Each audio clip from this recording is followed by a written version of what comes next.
ल रेडी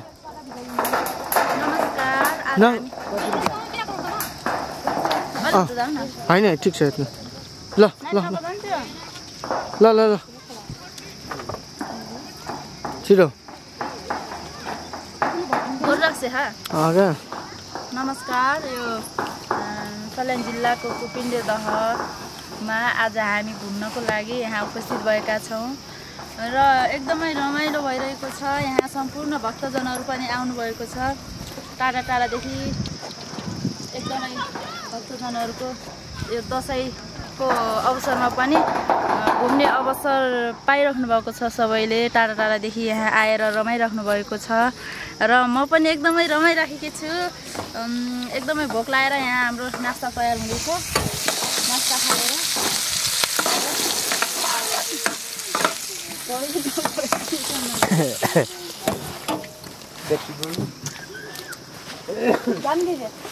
तातोमा लगेर राख्नु पनि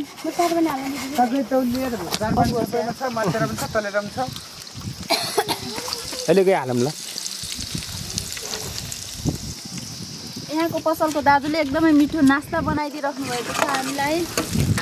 हामी चाहिँ दाङ जिल्ला प्युठान, घर चाहिँ प्युठान, बसाइ चाहिँ दाङदेखि यहाँ उपस्थित भएका छौँ यो मन्दिरमा दर्शनको लागि। अब कोही आउनुभयो भने यहाँसँग एकदमै मिठो नास्ता बनाउनु हुँदो रहेछ दाइले।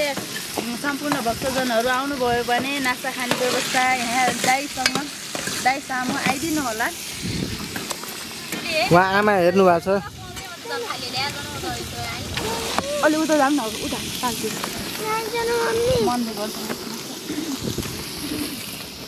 हिँड कि म गरिरहेको छु के अङ्कलसँग अहिले तिमीलाई पैसा छोरी छोरी आऊ पहिला आऊ। मेरो छोरी म अनि मेरो हिँड ल एकदमै ढुङ्गाको पनि व्याख्या गर्दै हिँड क्या। र हाम्रो सुरक्षाकर्मी गार्डहरू पनि यहाँ खटिनु भएको छ। एकदमै राम्रो व्यवस्थापन भइरहेको छ। जाऊ न मम्मीसँग सँगसँगै। राम्रो व्यवस्थापन हुनलाई अझै केही समय लाग्ने जस्तो अवस्था देखिरहेको छु मैले। र यहाँ घुम्नको लागि टाढा टाढाबाट हाम्रो भक्तजनहरू आउनु हुँदो रहेछ। यहाँ चाहिँ भगवान्ले हामीले मागेको भगवान्ले पुर्याउनु हुँदो रहेछ। जे मागे त्यही पुर्याउनु हुन्छ भन्न पुग्दो रहेछ, पुग्छ।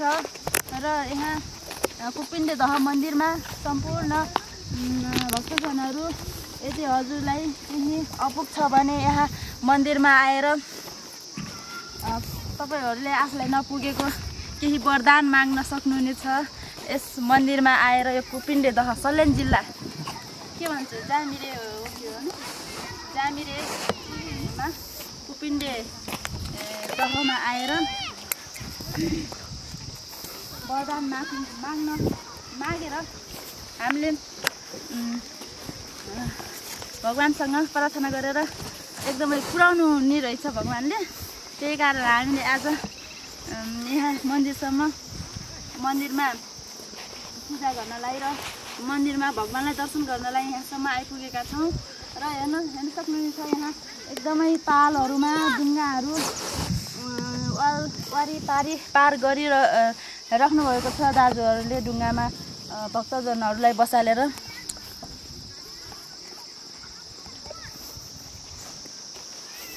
एकदमै पहाडको बिचमा कुपिन्डे ताल रहेको छ। हाम्रो सल्यान जिल्लाको रमणीय ठाउँ कुपिन्डे तालमा हजुरहरू पनि आइदिन आग्रह गर्न चाहन्छु। एकदमै यहाँको मौसम पनि एकदम कति राम्रो छ, हरियाली वन जङ्गल जताकतै एकदम रमाइलो ठाउँ। हजुरहरू पनि यहाँ पाल्नु हुन सक्नुहुनेछ। र मेरो छोरी नेपालको झन्डा ढुङ्गामा हाम्रो नेपालको पहिचान नेपालको झन्डा समातेर एकजना दाइ उभिराख्नु भएको छ। दाइको चाहिँ दाइ झन्डा यस्तो गर्नु त झन्डा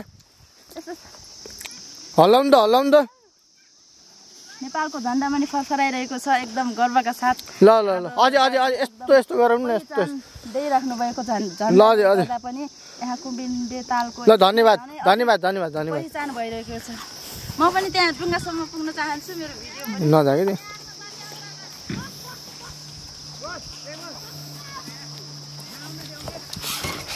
कोही गाडीहरूमा, कोही बाइकमा, कोही स्कुटीमा दर्शन गर्नको लागि यहाँसम्म आउनुभएछ। हाम्रो सुरक्षाकर्मी दाजुहरू चाहिँ अब समय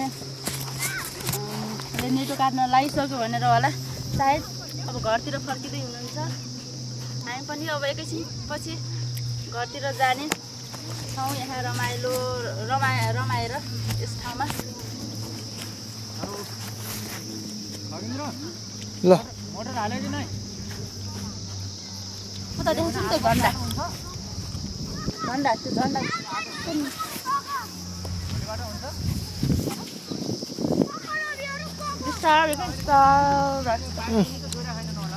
अब हजुरले ल हात कुपिन्डे तालमा हाम्रो मेरो अहिले तपाईँले देखिरहनु भएको छ पछाडिपट्टि कुपुन्डे ताल भनेर चिनिने यस सल्यानको एकदम महत्त्वपूर्ण ठाउँ रहेको छ। यहाँ हामी आज करिब 1-1.5 बजेको समयमा हामी आइपुगेका थियौँ। एकदम रमाइलो छ, देख्न सक्नुहुन्छ।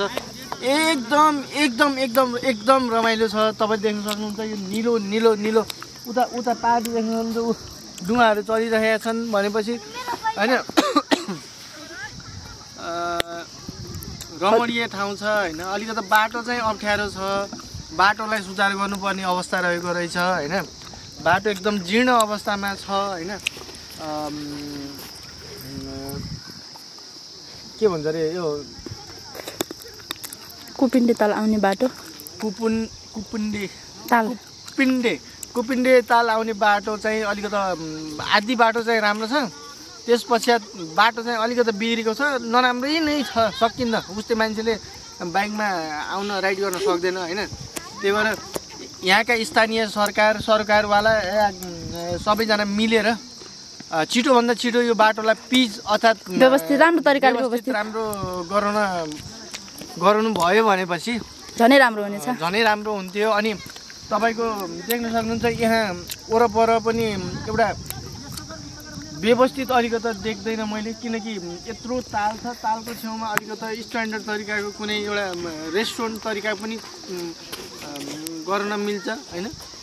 एउटा रेस्टुरेन्ट चल्न सक्छ। यहाँ धेरै धेरै धेरै धेरै भक्तजनहरूको आगन्तुक हुँदो रहेछ यहाँ।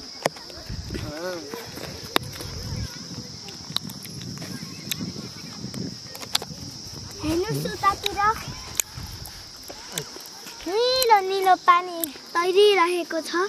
दुवा एउटा अङ्कलले चलाइराख्नु भएको छ है। ल अब मेरो छोरीको है पालो। ल अनि अरू कस्तो कति रमाइलो लाग्यो छोरी हजुरलाई? रमाइलो धेरै। यहीँ बस्ने कि जाने? जाने घर अहिले पछि र रमाइलो छ। हजुर। अनि जाडो भएको छ कि गरिमा खा? जाडो शीतल छ होइन?